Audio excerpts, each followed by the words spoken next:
So, what's the opposite of emotion dysregulation? What is our goal? What are we setting our sights on here when it comes to the emotional experience of chronic illness? I think it aligns with what Susan David calls emotional agility in her book, Emotional Agility. And she kind of defines emotional agility as this ability to be able to kind of flex and flow with whatever life throws at us and to be able to meet our own needs emotionally while still staying aligned with our goals and our values. And she says that we do this in 4 ways. The first one is showing up. Showing up is kind of just the act of sitting in reality with whatever is happening, whether it's with our thoughts or our feelings, or maybe it's symptoms we're having, or situations or circumstances that we find ourselves in.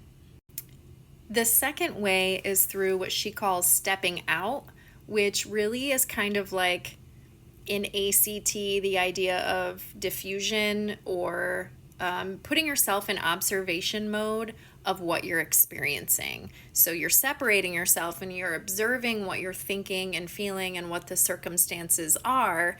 And that way you're able to kind of see everything as it's unfolding and make more objective decisions about what you do next about it, and also do it in a non-judgmental way.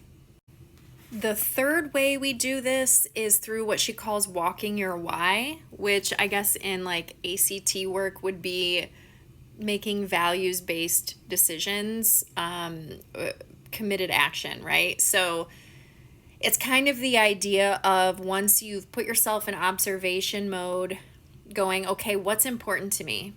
What are my values? What are my goals? My specific individual goals, right? And how can I move forward and make decisions in this situation with how I'm feeling that will help me be in alignment with them? What is going to be the most helpful next step for me to do that, to act in a way that's aligns with my values and my goals? And the last way she talks about is in how we move on from there.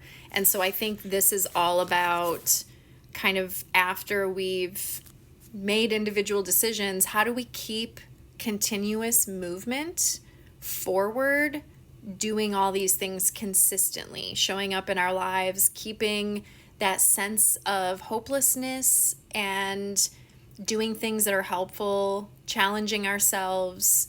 How do we keep that alive? How do we keep moving toward our goals as we're doing this? So this is what she calls emotional agility. And I like to think of this as a good model for when we live with chronic illness. What are we striving for while we're dealing with this difficult thing?